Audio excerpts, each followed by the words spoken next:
நானா என்ன பழசெல்லாம் எங்க புது சந்தேகங்கள் உண்டாகுது.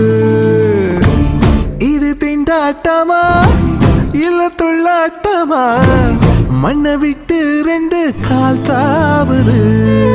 எப்போதும் நான் போகும் பாதை இது இப்போது நிற்காமல் ஏன் நீளுது.